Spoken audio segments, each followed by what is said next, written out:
Please be seated.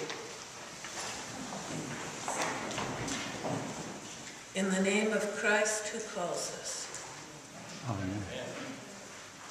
All of today's lessons address the nature of our relationship with God. They include some of the most lovely and familiar verses in the Bible. The Gospel, in particular, has laid out a path of spiritual journey in the verses called the Beatitudes. This passage is often memorized, and references to it abound in popular culture, from Herman Melville to Monty Python. But few theologians have grappled with it. Jesus and his disciples have come to the mountaintop, and in the traditional way, Jesus sits down to teach, with sayings that seem nearly paradoxical. The word Beatitudes comes from the Latin that we translate as blessed are. In Greek, the word is makarismos, and a makarism is not only an eternal, long-lasting blessing, but can also mean how honorable or fortunate, enviable, or to take joy in another's happiness, or even congratulations.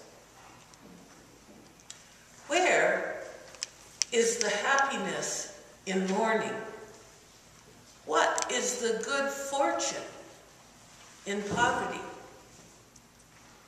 Who would envy meekness? Why should the hungry be congratulated? How is persecution honorable? Like a Zen koan, each of these ideas turn logic on its head. As a child, some of the translations in the King James Version of the Bible really puzzled me. What was meant by poor in spirit? Of course, it could mean a spirit of inferior quality, in the sense of shoddy construction. And it doesn't mean down in the dumps, as when we say in poor spirits. And it's certainly not insufficient funds in heaven. No allowance for you this week, you poor spirit. I felt vindicated when I found in researching this sermon the different interpretations of biblical scholars.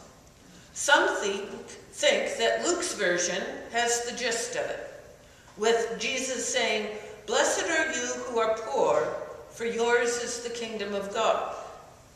And that the message is simply that material poverty puts us in a place of appreciating what we are given from God. But Matthew takes it further.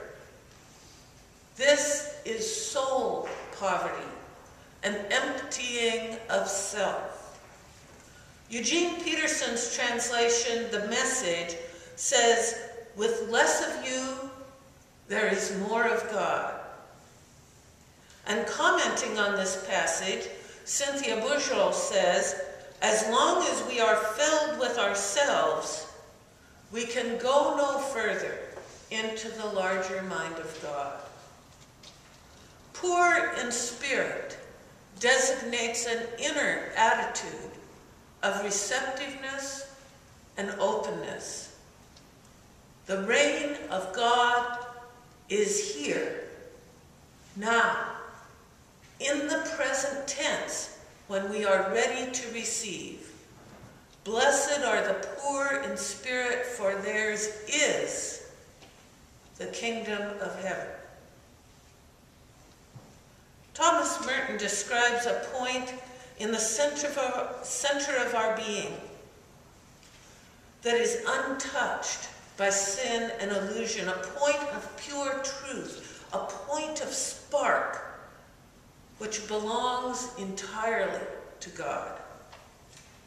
So poor in spirit was the blessing that vexed me most as a child, but now I'm beginning to understand Lady Poverty as a gracious host, making room for that divine guest.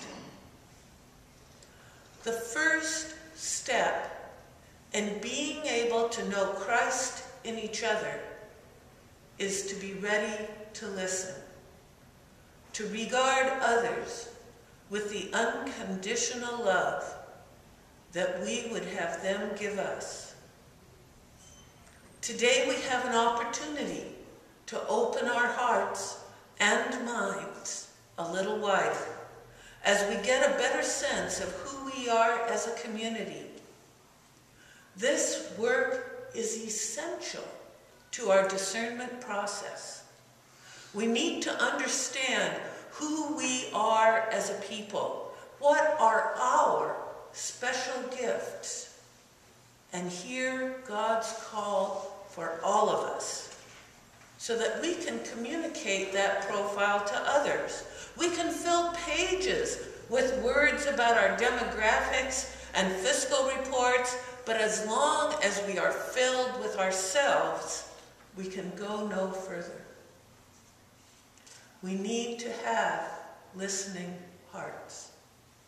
We need to be poor in spirit so we can know the riches of the reign of God. Another favorite of mine from the book Listening Hearts is the Thomas Merton prayer. Listen to the words, and familiar or not, keep in mind the thought that we are praying for our whole congregation, not just for any one individual. Think of the words as describing how we can let go of whatever stuff is getting in the way of our spiritual communion. And I'm not talking about our upcoming ginormous garage sale there.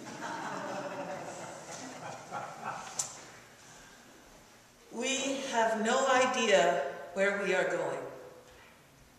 We do not see the road ahead of us. We cannot know for certain where it will end. Nor do we really know ourselves. And the fact that we think we are following your will does not mean that we are actually doing so. But we believe that the desire to please you does, in fact, please you. And we hope that we have that desire in all that we are doing. We hope that we will never do anything apart from that desire. And we know that if we do this, you will lead us by the right road, though we may know nothing about it. Therefore, we will trust you always. Though we may seem to be lost and in the shadow of death, we will not fear, for you are ever with us, and you will never leave us to face our perils alone. Blessed are the poor in spirit, for theirs is the kingdom of heaven.